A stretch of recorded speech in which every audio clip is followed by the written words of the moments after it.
ભગવાન માટે વિચારે એનું નામ ભક્ત. ભગવાન માટે વિચારે. આપણે કોઈ દિવસ વિચાર્યું ભગવાન માટે? જો 6 દિવસ પિકનિક કરવા જાવ તો 6 દિવસમાં એકે વાર જો ભગવાન આપણા ઘરનો યાદ આવે? ના આવે સાહેબ.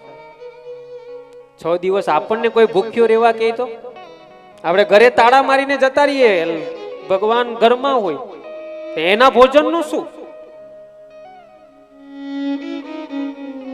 તમે જાઓ એનું કાંઈ નહીં. અત્યારે તો શનિ રવિ તો રસોડા જ બંધ થઈ ગયા.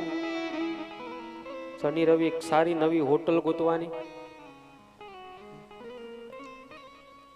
એટલે શનિ રવિ પણ યાદ રાખજો, ભલે તમે સારામાં સારી હોટલમાં જમવા જાઓ, હું વિરોધ નથી કરતો, ખાવું, પણ આપણા ઘરમાં ભગવાન છે ને, એને કઈ મંચુરિયન ને એવું નથી ભાવતું. એને ભૂખો ન રખાય. ભલે એક નાની એવી ડીશમાં તમે થોડીક ખાંડ નાખીને ભગવાનને આપીને પછી બહાર જમવા જાશો ને, મારો કનૈયો છે ને રાજી થશે સાહેબ. હા, ભગવાનની વિચારવાનું સાહેબ.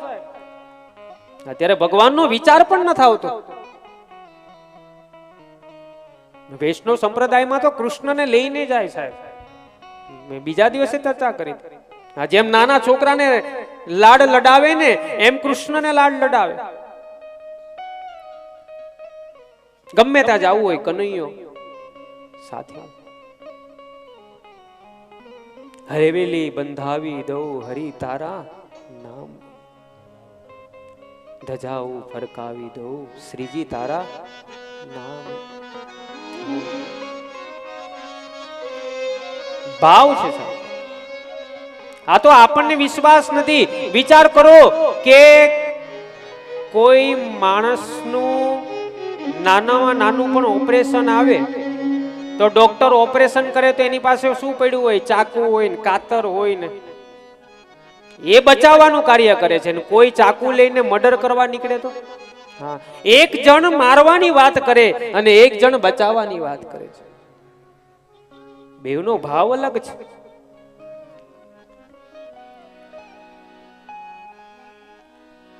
વિશ્વાસ ભગવાન ઉપર રાખશો ને. પૃથ્વી તણો પીંડો કર્યો રજ લાવ તો ક્યાંથી હશે? તમે એકલા બેસીને વિચારજો કે ભગવાને આ પૃથ્વી બનાવી તો માટી ક્યાંથી લાવ્યો હશે? વિચારજો. તમારે ઘર બનાવવું હોય ને તો પહેલા ફાઉન્ડેશન તૈયાર કરવું પડે. અમારે એમાં શું છે, આપણે ઘર બનાવવા માટે પહેલા પ્લેટફોર્મ તૈયાર કરવું પડે. તો ભગવાને કેવી રીતના પ્લેટફોર્મ તૈયાર કર્યું હશે? જગ ચાક ફેરવનાર કુંભાર બેઠો ક્યાં હશે? સાયન્સ એમ કે પૃથ્વી ગોળ ફરે તો એ ફેરવનાર કુંભાર ક્યાં બેઠો હશે? કહે કાગ સર્જન સર્પનો કેવો કઠિન ઝેરી હશે. નાગમાં જો ભગવાને ઝેર નાખ્યું તો એ ઝેર નાખવા વાળો કેટલો ઝેરી હશે? અને સૌને સુગંધ પસરનારી લાડીલો કેવો લહેરી હશે. આ જમીન ઉપર સારા સારા સુગંધી પુષ્પ થાય તો ભગવાન કેટલું સુગંધી હશે. અને સૌના હિસાબ ચૂકવે એ શેઠિયો કેવો હશે?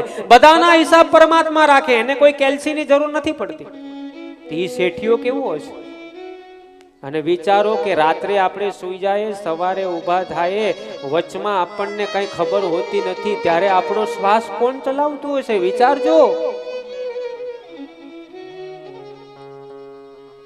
ભગવાને કીડી બનાવી તો કીડીમાં હાડકા ફિટ કરવા માટે કયા ચીપિયાનો ઉપયોગ કર્યો હશે? વિચારજો. હા, તો આપણે એમ કહીએ ને ફલાણા ભાઈ પડી ગયો તો ફ્રેક્ચર થયું. કોઈ દિવસ સાંભળ્યું કે ફલાણી કીડી પડી ગઈ તો એનું હાડકું ભાંગી ગયું?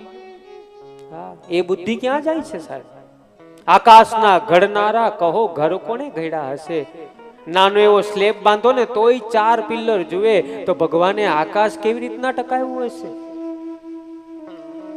એકલા બેસો ને તો વિચારજો. અને આપણા જેવું બીજું કોઈ દેખાય જ નહીં. નકર એક જ ફળિયામાં 3 જણ હરખા દેખાતા હોય તો કોઈના છોકરા કોઈ નતા, કોઈના મહેમાન કોઈ નતા, કેટલી તકલીફ થાય. હા, એની પાસે કેટલી ડાઈ પડી હશે. પણ એ ભગવાનને માનવામાં આપણી બુદ્ધિ ક્યાં જાય છે સાહેબ? પહેલેથી ભગવાને ચમત્કાર મૂક્યા છે. વિશ્વાસ નથી. અહીંથી તમે વલસાડ જાઓ તો બસમાં બેસો ને તો બસના ડ્રાઈવર પર ભરોસો. રિક્ષામાં જાઓ તો રિક્ષાના ડ્રાઈવર પર ભરોસો કે કોઈ જગ્યાએ કેન્ડામાં નાખી નહીં દે, બરાબર પહોંચાડશે. પ્લેનમાં બેસો તો પ્લેનના પાયલોટ પર ભરોસો, સારી હોટલમાં જમવા જાવ ને તો એ રસોયા પર ભરોસો, ભલે 3 દીથી નાયો ન હોય પણ આપણને એમ થાય કે સારી રસોઈ આપશે, પણ જે દુનિયા ચલાવે ને એના ઉપર આપણને ભરોસો નથી સાહેબ. એક વખત ભરોસો લાગી જશે ને